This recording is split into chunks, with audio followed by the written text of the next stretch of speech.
Now, a couple of weeks ago, Labor held their virtual national conference, which, as you can expect, was a sanitised event that tried to normalise the radical agenda of the Labor left.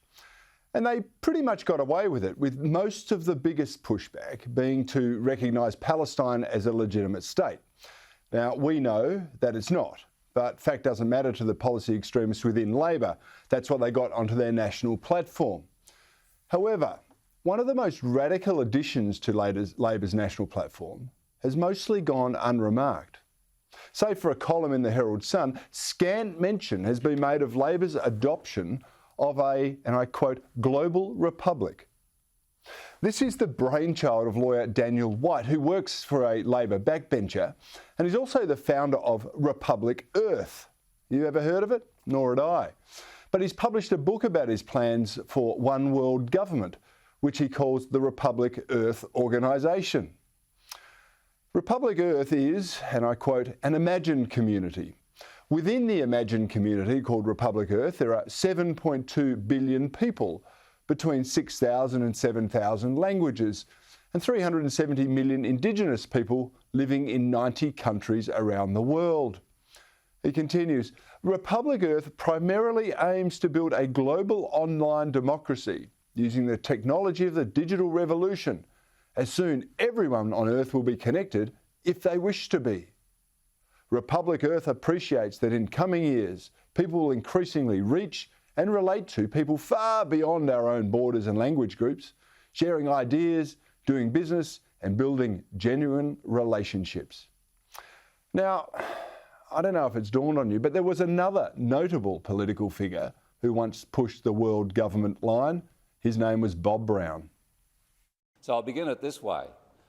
Fellow Earthians, for comprehensive Earth action and all of the Earth representative democracy is required, that is, a global parliament. So let us resolve that there should be established for the prevalence and happiness of humankind a representative assembly, a global parliament for the people of the Earth, based on the principle of one person, one vote, one value, and to enable this outcome, that it should be a bicameral parliament with a House of Review, having equal representation elected from every nation.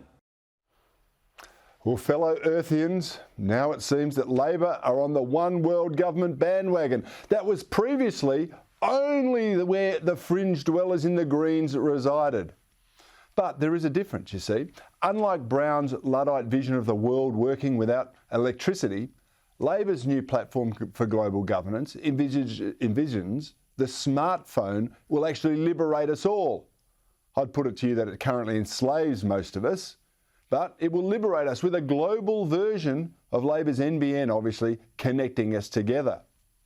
And it's all going to happen under the Republic Earth organisation formed by Australia and other democratic nations.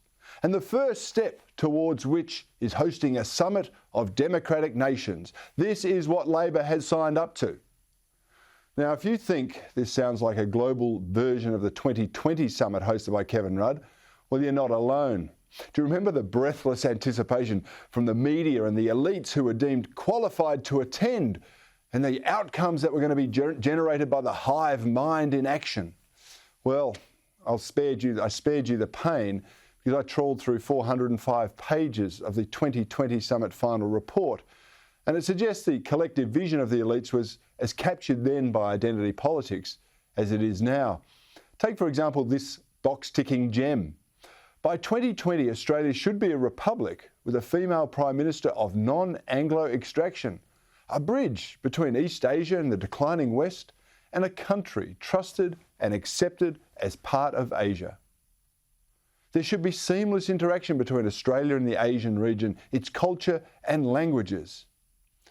Well, refreshingly, Labor's Republic Earth agenda actually has left lofty goals. It initially aims to establish global government through music festivals. Yep, music festivals, rather than have privileged elites sitting around in bare feet feeling superior. That can all come later on. I question whether Labor has learned anything from its election failings previously. It faces another election in the next 15 months and has now officially adopted one world government as part of their policy platform. And they've even got a flag ready to go, just in case we need one anytime soon. Now, amongst all the craziness in Labor, at least there's one person speaking sense to this garbage. Michael Danby.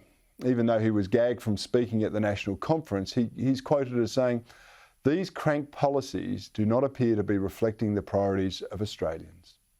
Well, I couldn't agree more.